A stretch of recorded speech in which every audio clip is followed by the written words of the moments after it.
Both those fires were two of my first big fires that I ever went to, and actually got to go inside, go interior, and fight fire on them. What did that do to tell you, you know what, I made the right decision, this is what I really want to do? I'm going to have to get religious on you there for a second, I apologize. Yeah. One of the things we pulled out was the pastor's Bible, and it was not burned at all. Everything else around it was burned. The whole place was burned, but that Bible wasn't burned, and I know a lot of people pay superstition with that, but Yeah. I really do believe that God was kind of showing me, this is what you need to do right now. This is your life path. This is where you need to go. How about it? Tell our listeners what your nickname is. Shaggy. How did you get that? Whew. Okay, so I'm going to call out some people here. Okay, that's fine. Kathy Long and Adam Zanoni, both at the fire department. When I was young and still an explorer at Anderson City Fire, I walked in the room one day, had a goatee, and oh Lord, had a goatee and shaggy hair about down to here. They said, "You look just like Shaggy off Scooby-Doo." That was it. That was all it was, and it has stuck from day one. The administrator knows you as Shaggy. I've never been called anything else. I get called Shaggy over the radio. Coming up, going to Westside High School, at what point did you decide that you had an interest in firefighting and wanted to join one of the local volunteer departments? I had a bunch of friends into it. At age 14, I went to the Anderson City Fire Department and applied to be an explorer there. I was accepted as an explorer. And between the years 14 to 16, I was actually an explorer for the Anderson City Fire Department. At age 16, I joined Williford Fire Department with Chief Randy Bratcher, who's still the chief out there and is actually now the chief of Anderson City Fire Department. Do you remember once you got into Williford, your first fire? I'd say the first big fire, real big fire I went on, was the old skating ring on Highway 29 South. Then you went to work for the City of Anderson Fire Department. Yes, sir. I worked for them for 6 years. Starting off as a firefighter. And then the next step? I progressed to an engineer, and I was putting in to be a sergeant at the time that I came over here to the sheriff's office. Before I come here full time, Matthew Littleton, he actually offered me a job doing part-time work, just doing installation work for radios for the sheriff's office. I ended up installing for everybody, including the sheriff's office. You know, we did a lot of install work for Williamson, Honeypath Belt, and we kind of we did as much as we could for everybody at the time. Where did your knowledge of electronics and radios come in? Did you learn that when you were at the city? I enjoyed messing with radios at the city. I enjoyed messing with anything technical. I've always kind of had that inclination to go towards technical side. Coming and seeing how the radios work, how you actually mingle technology with public safety, it kind of piqued my interest. Matthew giving me this opportunity, it really opened some doors for me and opened my mindset to a different side of public safety. You know, I want the best for public safety. I understand communications is number one. If you can't get out on your radio, you can't get help. I've always been the public safety guy. I want to run into the house. I want to get into the water and dive after the person. I want to climb the building and get somebody down. You know, that's just how you're wired. It's how I'm wired. I want to go do it. Well, this job gave me the opportunity to do both. It gave me the opportunity to work with emergency services, go to all the big calls, get to use my training for the fire department as well as rescue, get to use all that, but get to have the technical service side too. So it gave me the best of both worlds. And I'm grateful for that. I'm grateful that I got the opportunity to do that. Since you've been doing that, is this a constant changing technology? Constantly. Radios are getting real close to what a cell phone does. The difference is critical communication. Stuff has went down and we've had to fix it, and it also gives you the same adrenaline, the same rush as you do going to a call.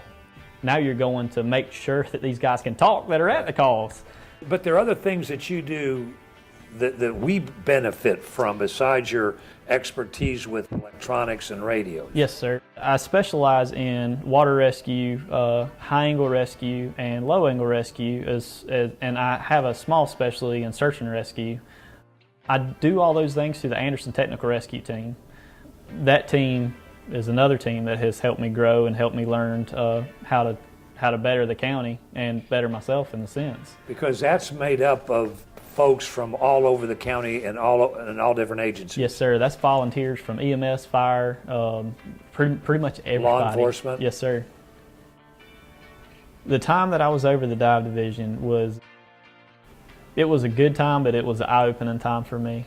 I realized that when you have a drowning victim, unless you're on the water or unless you're right there with them, Not much you can do. not a whole lot you can do. We dive, we do everything we can. We jump in the water, we try to get them out as fast as we can, but it's literally like putting a blindfold on, going through the woods trying to find somebody. Yeah. And the other expertise in rescue, explain those to me. So high angle rescue and low angle rescue is pretty much the same thing. It's rope rescue, except for high angle is a 90-degree pitch where you just go off the side of a building and get somebody. You know, going through the fire academy, I got the pleasure of getting certified in high angle rescue, and I've got to use it once. Luckily, we had a good team up there, and we got them down. So there's a lot of satisfaction with a job well done.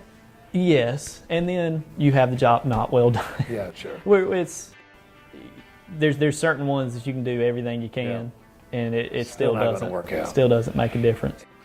When anything major happens in Anderson County, you're called. Like I'm thinking about the big tanker fire on I-85. You were involved in that. Yes, sir. I was actually called to assist with hazmat on that. I brought a hazmat truck out to that one. Broadway Lake, for example, when the truck driver drove over it, and we actually used our rope operation certifications to climb out onto the dam, hook off, and mend part of the dam because we couldn't open the dam. He had bent a piece of equipment that was necessary. It's one of those adapting and overcome things, and with this job at the county now, I get to work hand in hand with emergency services, and we bring them the command post. We bring them any equipment we can, and while we're there, we use our expertise to help out. Are you in your dream job?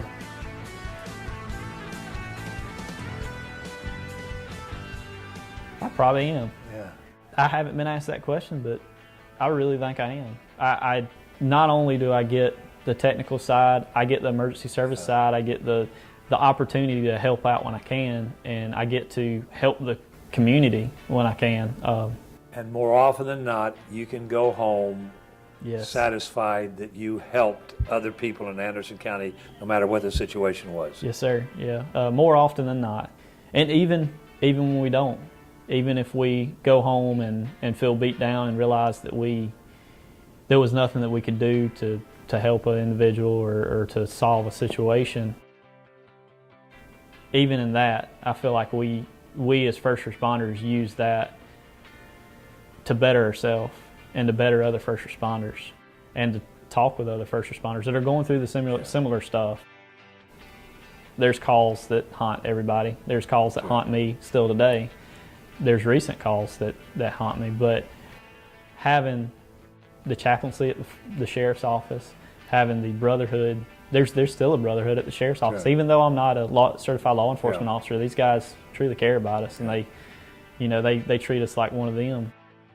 But being able to go through a situation and talk to somebody else about it and get them through that situation, now we try to take the bad situation that just happened and make it into something good. Well, for all that you and your cohorts do, from a grateful community, thank you and continued success, and be safe out there. Thank you, sir. As you know, Anderson had this dream of Green Pond taking this piece of dirt and turning it into something that a lot of people thought was nuts. And over the years, those people have been proven wrong, that this is really a jewel.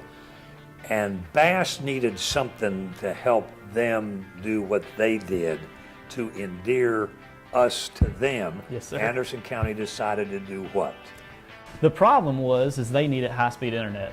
They needed internet to be able to broadcast their events.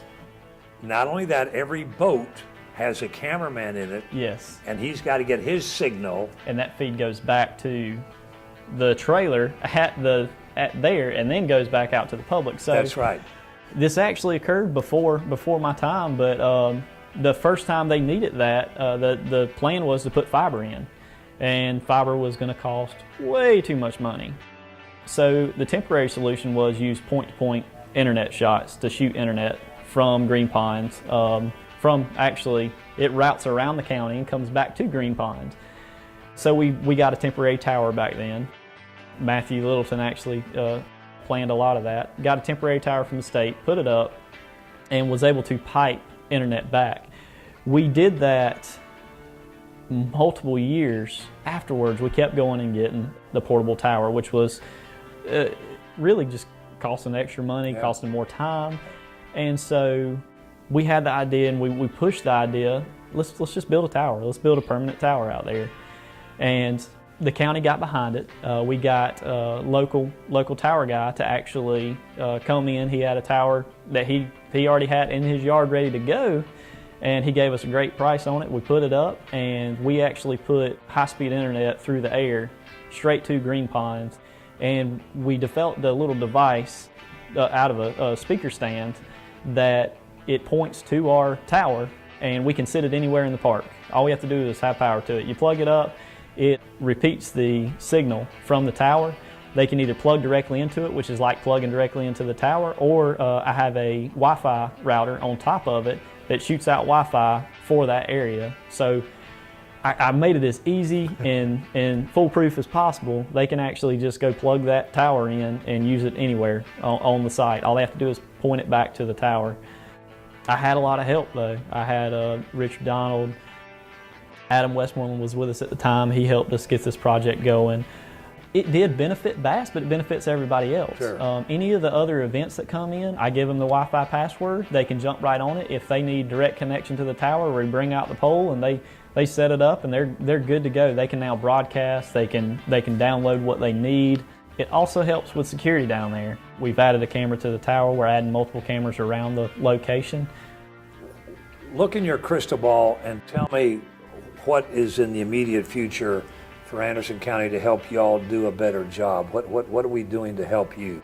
So in the immediate future, we're looking towards growing the radio system, and whether that mean we stay with PAL 8 or go another direction, we've got options on the table. And in the immediate future, that's what we're looking at, is to possibly expand the radio system and put everybody on the same radio system. That's my personal goal, is to have everybody, including county fire, EMS, the municipal fire departments, the sheriff's office. I want everybody on the same radio system, so they can pick up that one radio, turn the knob, and talk to who they need to. Yeah. And if we come together as one county and one whole and build a radio system big enough to accommodate everybody, then I feel like that's our main goal. That's the direction we need to go as a county. And county council's listening. They're backing us. Mr. Burns is backing us and doing everything they can to help us move the county in that direction and create a safer environment for public safety, which in turn creates a safer environment for the community. That's exactly right. I mean, this is all to help us in the community Yes, sir. be better prepared and have better access to the emergency folks when we need them. Yes, sir. Yes, sir.